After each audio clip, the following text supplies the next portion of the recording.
Bonjour à toutes, bonjour à tous, bienvenue sur ce nouveau numéro d'Il faut Actu. Je suis ravi de vous retrouver encore une fois sur ce plateau. Vous allez voir, aujourd'hui, on parle d'un truc fort, parce qu'on va parler justice, mais pas comme vous l'entendez. Merci pour vos messages, merci pour vos encouragements. Ça donne beaucoup de baume au cœur aux équipes. Donc merci de continuer à nous envoyer vos petits commentaires, vos petits j'aime. Aujourd'hui, Rachid Kouch. Bonjour Rachid. Bonjour. Tu es le patron de justiceface.com. Effectivement. Tout un programme. Et si la justice devenait facile, accessible à tous? Mais avant tout, Rachid, j'ai besoin que tu te présentes à nos amis qui nous regardent pour savoir quel homme tu es. Bon, moi, je m'appelle Kouch Rachid. Je suis marié, Ouais. 2 enfants, mère et des enfants. Et j'habite à Tubize, à juste plus ou moins 25 km de Bruxelles. À Bruxelles, à joli, bien ouais. sûr. Et j'ai des beaux enfants, et ça que j'adore beaucoup. Bon. Mon hobby, c'est la pêche. La pêche. J'adore pêcher à canne à pêche. Canne à pêche. Canne à pêche. En rivière, en rentre. Non, au bord de la mer. Au bord de la mer. Ouais, tout à fait. Rachid, je le disais, justiceface.com, très grosse aventure. Effectivement. Ça touche un domaine sensible, j'ai envie de dire. La justice, mais c'est la première fois que tu as déjà un parcours d'entrepreneur dans la tech. Tu avais fait Média Satcom Effectivement. avant. Qu'est-ce qui t'amène à aller sur la Legal Tech? En fait, vu mon expérience avec Mediasatcom, on a vu qu'il y a moyen de aller ramener les gens au bout du monde, leur donner la solution à ce qu'ils veulent. Ouais, ok. Et à partir de là, vu notre expérience déjà avec une histoire avec une autre entreprise, qu'on avait des difficultés avec eux, on a trouvé des difficultés à trouver un bon avocat Ok. dans un pays. Alors on a dit, OK, on va faciliter les choses pour tout le monde, pour les avocats comme les utilisateurs, ouais. Tout à fait, les utilisateurs. Ils peuvent se renseigner peu importe l'endroit où ils sont. Tu es conscient quand même que tu t'attaques à quelque chose de très gros quand même. Je sais. Il y a toujours un début à tout. Hein. Même pas peur. Pas peur. On va essayer. Tu dis que la justice n'a plus de frontières. Effectivement. Explique-nous, allez, en quelques mots simples, ce que c'est que justiceface.com. Avec en concret. Maintenant, imaginons un avocat français, Ouais. Paris. Moi, j'habite au Québec, par exemple. Et j'ai un problème sur place. D'accord. Dois-je me déplacer? Non. Alors, je vais aller sur notre plateforme, on va prendre rendez-vous avec un avocat. Selon le critère, selon le besoin qu'on a besoin, on prend contact avec la personne. Selon sa spécificité, sa qualification. Tout à fait. Ça dépend de mon besoin. Absolument. N'est pas le même le vôtre ou quelqu'un d'autre. Oui, ça peut être, je vous dis une bêtise, pour un divorce, c'est pas la même chose que pour un avocat d'entreprise. Tout à fait. Et voir est-ce qu'il répond bien, est-ce qu'il répond vite, est-ce qu'il répond à mes conditions. Et là, j'en engage directement. Même pas besoin de me déplacer. Si c'était le cas, mon cas, ou mon histoire. Oui, c'est arrivé. Chaque fois, tout à fait me déplacer, chaque fois perdre de temps. C'est perdre de temps pour moi et pour l'avocat.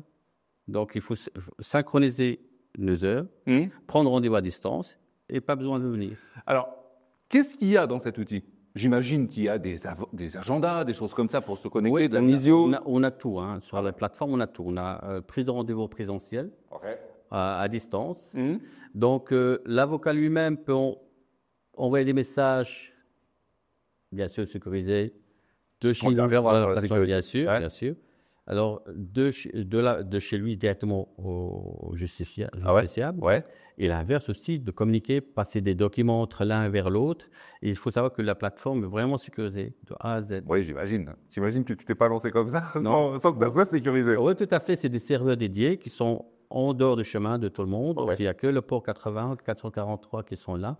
Et voilà, c'est juste la communication entre l'avocat et l'utilisateur final. Moi, j'ai besoin de savoir, en fait, ton outil, c'est ce qu'on pourrait appeler comme une sorte de CRM, quelque part, mais extrêmement verticalisé sur une corporation, qui est la justice et les avocats. Comment tu as inventé les choses précises qui leur étaient agréables et qui étaient obligatoires pour eux?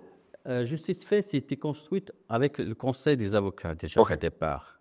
Donc, nous, on ne va pas remplacer les systèmes de gestion de chaque avocat, parce que ça dépend d'un pays à un autre. Bien sûr. Nous aussi, on facilite le contact entre l'utilisateur et l'avocat. D'accord. Ils se mettent en contact. C'est de la mise en relation simplifiée. Tout à fait. Avec un agenda online. Donc, l'utilisateur, en fait, l'avocat lui-même, il ne change rien. Son plateforme, son site web reste le même. Il faut juste ajouter un bouton prise de rendez-vous online. Il va le prendre. Donc, il va choisir soit rendez-vous présentiel. Il va type de rendez-vous présentiel, à distance. Visio, tout à fait, en vidéoconférence. Soit ajouter, bien sûr, il peut ajouter le montant. Faire payer son client à l'avance, déjà avec un module de paiement. Tout à fait, moyen de paiement à distance. On est déjà plus ou moins à 49 pays acceptés. Donc, d'autres systèmes de paiement existent, mais pour les pays qui n'ont, par exemple, les pays africains, on ne va pas avoir le système des terminaux. Déjà, si on sort l'argent, il y a des commissions pour le pays. Donc, on a un autre système de paiement pour les pays africains. Tu annonces très prochainement l'arrivée et une aide de l'IA. Effectivement. Tout le monde en parle. Effectivement. Moi, ce que je veux savoir, c'est quoi la dose d'IA que tu vas mettre là-dedans? Alors, non, on ne va pas remplacer les avocats, déjà. Bon, ça c'est une bonne chose, monsieur les avocats. Rassurez-vous. On ne va pas remplacer les avocats. Ouais. Mais notre IA va aider l'utilisateur final, via les outils qu'on a, à l'orienter vers le bon avocat, à rédiger bien son texte, qu'au moins l'avocat comprenne ce qui est derrière, et voir le chemin qu'il veut prendre. Est-ce que c'est un privé, c'est un commercial, c'est un gestionnaire, un fiscaliste? Ça dépend de l'orientation de l'utilisateur final. Ouais, mais tu me vois peut-être venir, Rachid. Quand je parle d'IA, c'est tellement puissant aujourd'hui, l'IA. On a fait beaucoup d'émissions sur l'IA ici, nous. Est-ce que tu ne serais pas en train de nous dire que l'IA pourrait peut-être, dans l'avenir, donner les premiers conseils juridiques? Pourquoi pas? On la veut, hein? Ou pourquoi pas dans le futur proche, au moins l'orienter comme il faut faire. Au moins, je ne sais pas moi, s'il veut faire, par exemple, obstruction à quelque chose qui était dans la vie courante ou autre, la procédure à faire, ne pas traîner. Tout le monde a, entre parenthèses ici, tout le monde n'a pas besoin d'un avocat. C'est vrai. Tout le monde n'a pas besoin, en fait, de quelques procédures à faire soi-même. Il y a d'autres qui ont même besoin absolument. Ça dépend de l'orientation qu'il veut. Mais ça reste toujours, on ne remplace pas les avocats. Tu l'as dit tout à l'heure, mais je voudrais qu'on y revienne 2 secondes parce que ça me semble très important pour les gens qui nous regardent. On parle de choses pénales, donc de choses extrêmement privées quelque part. Tout à fait. Comment tu garantis la sécurité? Je garantis la sécurité parce que tout n'est pas ouvert. En fait, quand on transmet les informations de l'utilisateur vers l'avocat, et de bout à bout, le chemin est sécurisé et les informations restent entre l'avocat et l'utilisateur. Personne d'autre n'a accès. C'est ça. Bien sûr, s'il y a un problème, bien sûr, ça peut arriver qu'il y ait un problème sur un fichier ou autre. Il n'y a que l'avocat qui va demander l'autorisation au développeur pour accéder au fichier pour voir ce qui se passe. Sinon, il n'y a pas accès. Il y a beaucoup de pays qui sont en jeu maintenant. Comment tu gères les langues? Avant d'ouvrir, d'abord, on a mis une traduction pour l'interface de base. Mais l'utilisateur final va choisir d'abord, imaginons un Italien va choisir un avocat français. Donc, soit il va choisir un avocat qui parle italien, c'est beaucoup plus facile pour mieux se comprendre, ou à la limite, choisir quelqu'un qui parle une langue commune. Les deux. L'anglais ou autre. Et pour la réglementation locale de chaque pays, avant d'ouvrir dans chaque pays, on essaie de trouver des avocats partenaires sur place. D'accord. Moi, poser les bonnes questions, est-ce que l'interface est bon? Il faut voir l'avis de l'utilisateur final sur place. Et est-ce qu'on doit ajouter quelque chose pour être clair? Il faut se renseigner sur place d'abord. Avoir une bonne connaissance du tissu local dans lequel on arrive. Tout à fait. Et les bons partenaires. Tout à fait. Là, les avocats deviennent pas seulement le client, mais aussi partenaire. Il peut poser des questions. Il faut savoir que notre plateforme est évolutive. Demain, après-demain, une réglementation nouvelle qui arrive, on veut s'adapter. Et on respecte toujours les règles du sécurité RGPD. Oui, bien sûr. Pour que les contacts qu'on a, les clients qu'on a, soit avocats, soit clients, et leurs données restent toujours chez nous. On ne commercialise pas, on ne fait pas de la pub, on ne fait pas de la commercialisation de la data. Donc, ils sont sécurisés sur ce côté-là. Certains barreaux pourraient être un peu frileux parce que la relation avocat-client, elle est sacrée. Depuis la nuit des temps. Comment tu leur parles à ces gens-là? On envoie toujours, chaque fois qu'on ouvre quelque part un pays, on envoie des mails aux responsables des barreaux. Les barreaux de chaque barreau. On demande une réunion, une demande de partenariat. Ça nous intéresse, bien sûr, d'avoir des partenariats avec les barreaux. Comme ça, au moins, on ne fais pas dans leur dos, tu fais avec eux. Avec eux. On essaie, en tout cas. On essaie de les contacter d'office. OK. On envoie une demande de réunion, une demande d'information pour avoir plus d'informations. D'accord. Pour un entretien. OK. Et voilà. C'est combien de pays et combien d'avocats qui sont recensés environ? On est plus ou moins 80. Ah ouais. 80 On essaye. Magnifique. Maintenant, le plus important, vous allez par exemple au Guinée, vous allez chercher un Guinée. Il y a plein d'avocats déjà au Guinée, par exemple, en Afrique. J'en ai pas besoin. Oh, que c'est jamais. Déjà, vous peut-être non, mais un vieux société française qui exploite des mines ou autres sur place, il a bien besoin de ça, il n'a pas besoin de se déplacer. Là, mais c'est brillant, hein, votre solution, elle est hyper maligne. On ne reste pas seulement local. Chaque avocat est référencé aussi Google. Donc, référencé sur la plateforme référencée sur Google. C'est-à-dire que le justiciable, quand il s'adresse à un avocat, il peut voir, par exemple, je vous dis une bêtise, dans les notations ou la cote qu'a l'avocat ou pas? Pour l'instant, on ne le fait pas. D'accord. Pour la seule raison. Les cotes, ce n'est pas facile parce que dans chaque problème, on arrive devant la justice, il y a les gagnants et les perdants. C'est vrai, vous avez raison. Même si l'avocat fait son travail, raison. Il sera noté négatif. Tu as raison. Oui.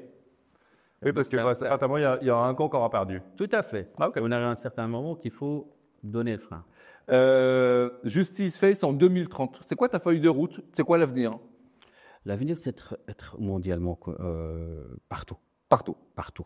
C'est fini les cantons, par exemple, Paris, il faut chercher dans le barreau de Paris pour trouver la personne à Paris. Je suis avocat, je ne veux pas chercher à Paris, un avocat à Paris, via la plateforme. Chercher d'abord le site de plateforme, en fait, du barreau parisien.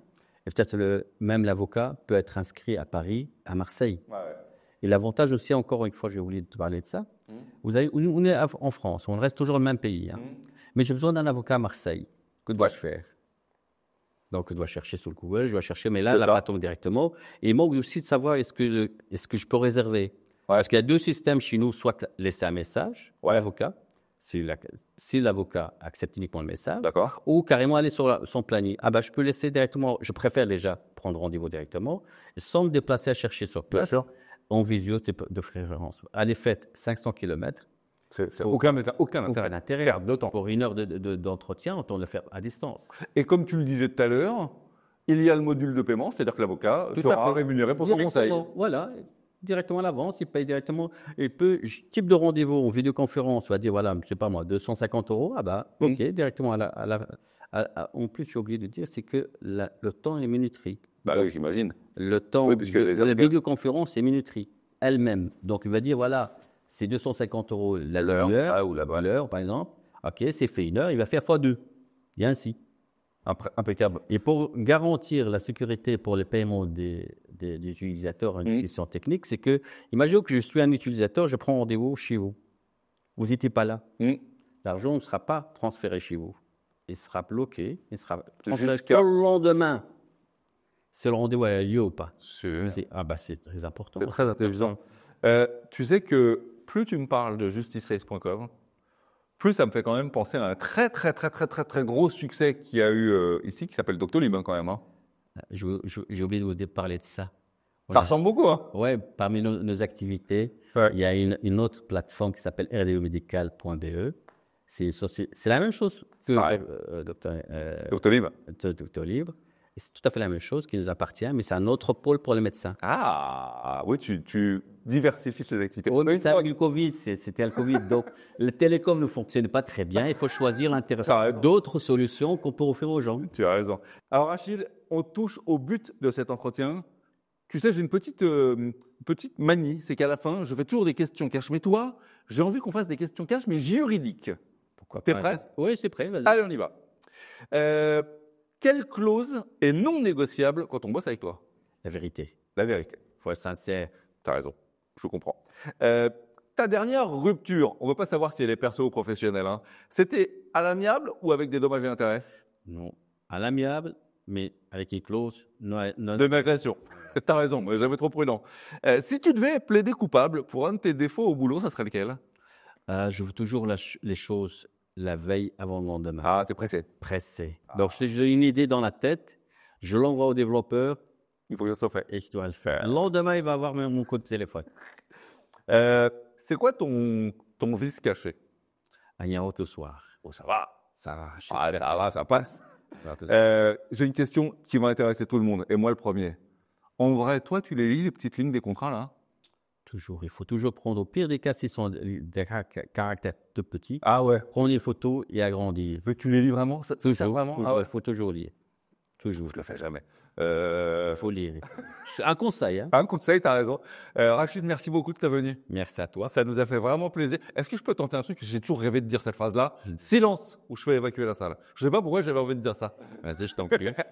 On va vous mettre tous les renseignements sur justiceface.com en bas de cette vidéo. N'hésitez pas à consulter le site. Et surtout, si vous êtes avocat, allez-y, prenez de l'information, des renseignements. Et je peux ajouter un... Bien sûr, tu peux ajouter. Pour les avocats, pour l'instant, c'est gratuit. Donc, n'hésitez pas. Si vous avez moins de questions, n'hésitez pas à nous contacter. On est là pour vous aider. Ouais, vous le voyez. Hein. Il est venu jusqu'à vous ici.